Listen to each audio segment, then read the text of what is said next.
Hello everybody, I'm your host, Dr. Darkspawn, naturally, and today we're going to be looking at how to build a normal base. Yes, this is the first of a three-part series, and I'm excited to announce that I'm doing one for each difficulty setting, or well, difficulty tier that a base can be found in: normal, dangerous, and brutal.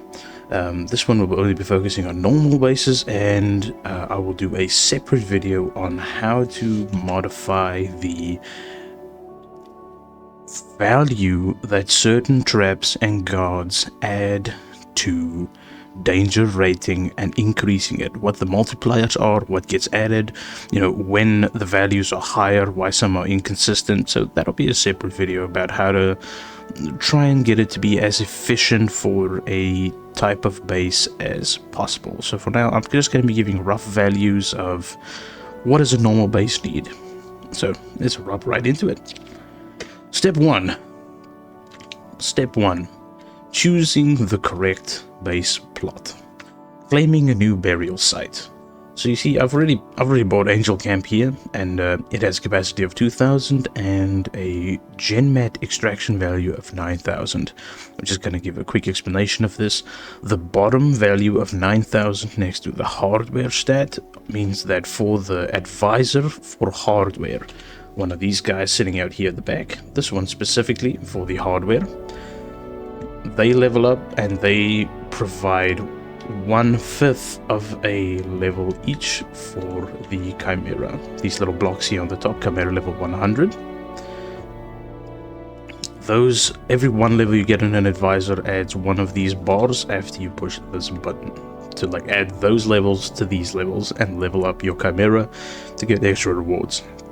Alright, hopping back to the base. The longer the 9,000 value is on the bottom where it says hardware 9,000, the larger that value is, the longer the lifetime of a base per prestige level is. So one value here is equal to the GenMat that will be extracted passively by the base, and that reduces over time from 9,000 to 0, and once it reaches 0, the base becomes inactive and you have to prestige it again in order to make it, findable in matchmaking against other players. So it's effectively the lifetime that your base is away. I think 300 genetic material is equal to about 48 minutes of active lifetime. This 9,001 lasts 24 hours exactly. So the longer your base is active, the more people will raid it, and the more kills you get, the more match you get, and the more satisfying it'll be to watch the replays of everybody dying in them. Right, so a normal base. You have two really great choices in terms of the capacity, which is the value on the top of the block for each one of the burial sites. It says capacity equals 1,500, or in this case Angel Camp has 2,000. The most important thing to look at first is the capacity. You want something that is at least 1,500, but technically you want something that is 2,000. The reason for this is that 1,500 capacity bases are small. As you can see on the top right next to League City, there is one highlighted block instead of the two longer L-shaped blocks to the side of it. When Horseshoe Beach, it's got both of those blocks active and highlighted. This means that the size of the bases are small if it's got one, a medium-sized outpost if it has two of the three highlighted, and a large if it has all three. Now this does include affect the maximum range that you can expand and build towards the size of the plot. The plot itself increases with the size increasing. So putting yourself on a small base and having bedrock spawn, I'll explain bedrock in a moment, does kind of mess with your building and does take away from your freedom if you take a small base to make a medium or a normal outpost. So you want something that is a medium size that has about 2,000 capacity all the time, with 9,000 GenMat to be extracted on the bottom. Right, now that we have this information and we're armed with a perfect quote-unquote base, I'm going to enter Angel's Camp and I'll explain bedrock. So bedrock is the randomized spawned blocks that are on each and every outpost. There are these dark blocks. They've got this like ferrous iron texture on the sides of them, and you cannot move these blocks, nor can you remove them. So there's something that you forced to build your base around that allows every base to be unique. It gives them so much creativity. It gives them variation on a lot of different levels. So these things make sure that every base doesn't feel the same, but if it's on a small plot, which is roughly half the size of this plot that I'm looking at now, which is a medium plot, then yeah, you can see that if it only had like a third of this, or even if it had half, how limited you would really be when you build. Just gonna give a centered top-down view. You see there are a few blocks left to right, front to back, but if you were to cut that in half, it would be rather disastrous if you wanted to build a long base in a specific way.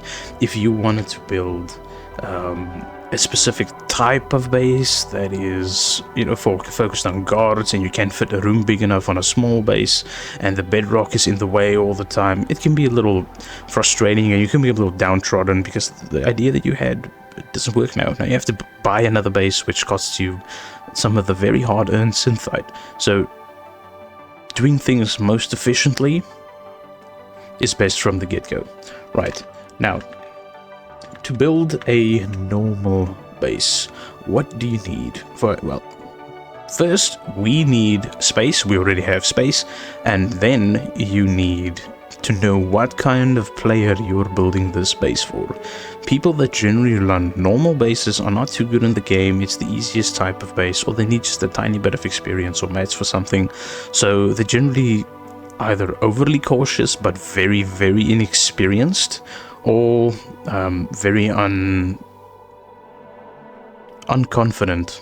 I'm not sure about the word, about their ability to clear a base efficiently and effectively. I've done some of the math and added the cost to capacity for the traps that are active in this base.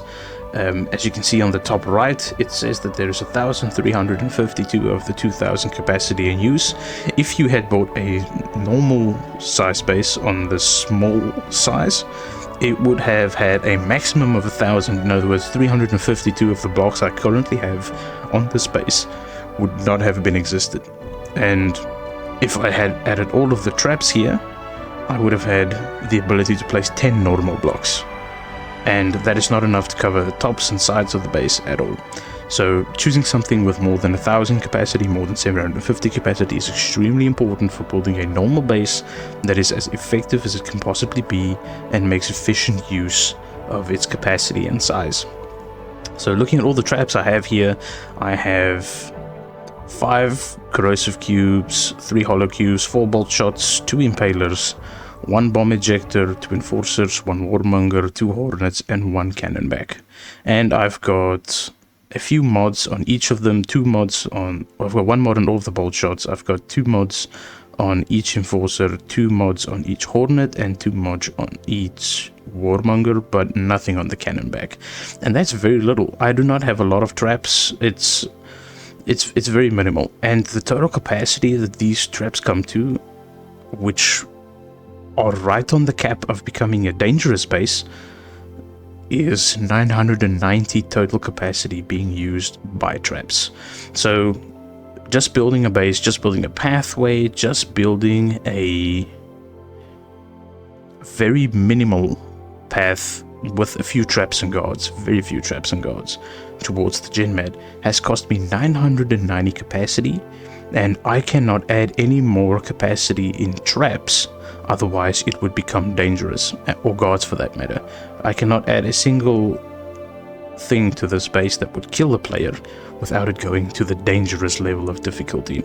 So if you're going to make a normal one, take the rule of, if it reaches 1,000 capacity or more, in terms of just cost of traps and guards, then it probably will become a dangerous map. A very, very low level dangerous map, but it won't be normal anymore. So Now that we know kind of what the limits are to the normal base in terms of traps and guards and how many you can put down, we can have a look at what you should do and how to most effectively use them and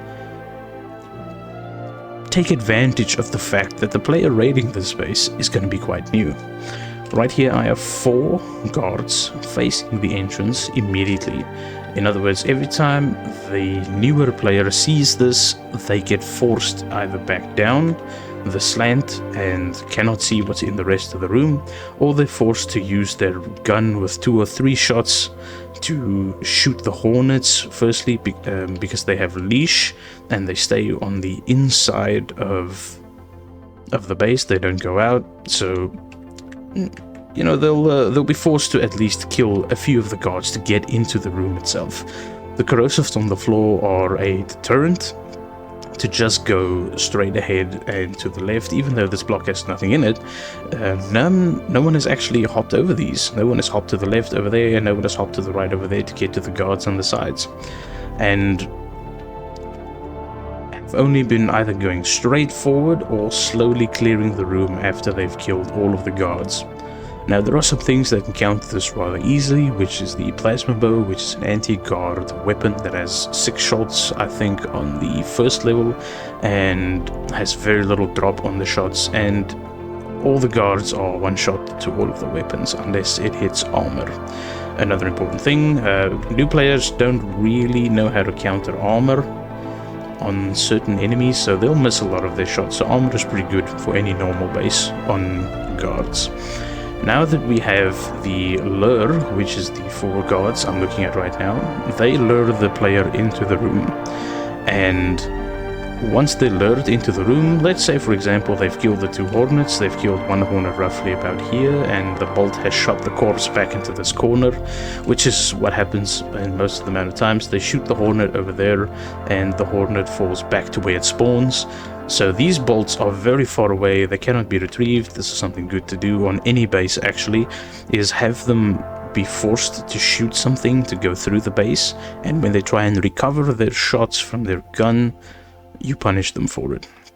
Right, so now we have the lure, we've got them hook, line and sinker, they're forced into the room, they've used both of their shots, or they've used all 6 of their shots, they've hit armor a few times. Now, going to retrieve this bolt, you want traps behind the entrance that punish the player for trying to retrieve what they've spent. In this case, I have bolt shots with Hunter. These shoot 12 bolts in a line and activate in the orange squares on each side. So if you go left or right at all, you trigger these, and if you go straight ahead, you trigger the one above. And if you're too slow, they're gonna catch you wherever you go.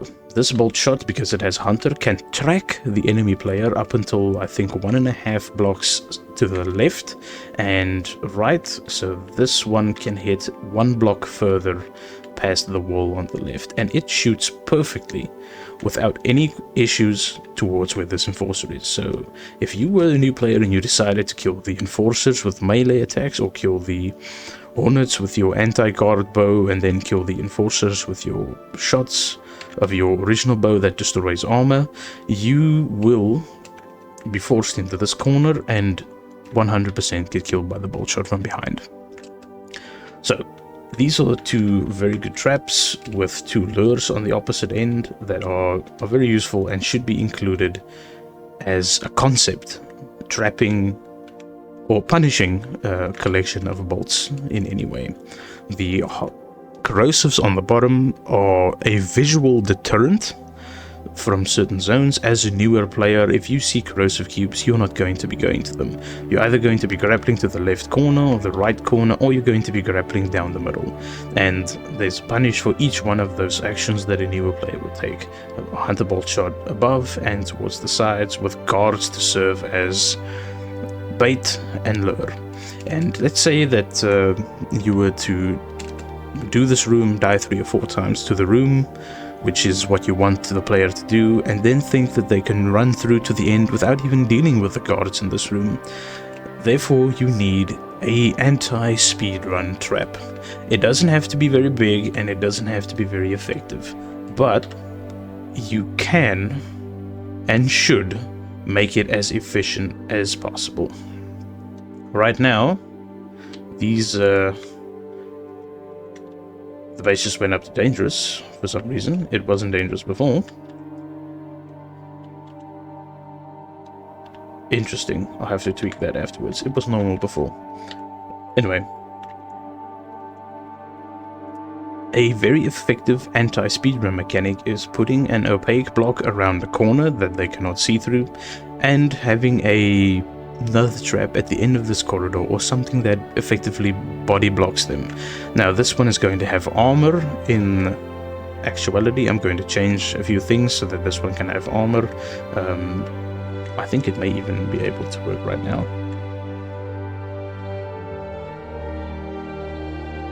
Nope, it doesn't work for some reason.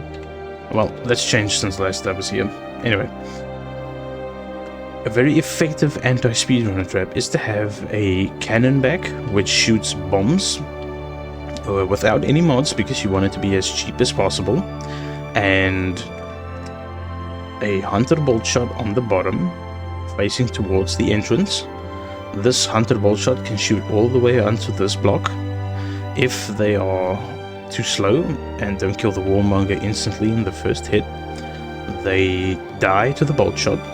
And even if they destroy the bolt shot by going through the room, like going over the block, walking like so, using a melee attack to break this, and then hopping upwards right here and hitting the warmonger and killing it, the cannon back shoots a bomb, and it can also shoot through corrosive cubes. It shoots a bomb that arcs through this corrosive cube and drops right here on this block. The slanted wall will, when the bomb hits it, it shoots towards this wall. It hits the wall and then it rolls this way, making it difficult for newer players to kill this with armor and dodge the bomb and dodge the bolt shot and the bottom as well. So these traps are placed for maximum efficiency and that they will always trigger, no matter where the player goes. This one above will always trigger. This one on the other side of this slanted stair block will always trigger. This warmonger will always trigger, and this cannon back has a very high trigger range as well, where it sees the player on the bottom all the way and shoots them roughly when they're at the opaque corrosive cube in front. So that's just a short guide. You need a speedrun trap, you need a lure, you need something punishing them for using certain tactics like taking it slow or for speedrunning. And for each one of them there's an efficient way to do it. Hunter bolt shots are great for punishing somebody trying to get their ammo back after they've shot it, and cannon backs and warmonger catches like this one right here with a cannon back at the back, a hunter bolt shot overlapping with it, and a warmonger ahead to just body block them and stop them from instantly going through this. Is very consistent in catching people that try to do this fast, that are not as experienced, and they generally aren't really confident or know how to deal with these types of traps or guards.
I'm gonna take this time to advertise the community Discord for Meet Your Maker, run by Melkor.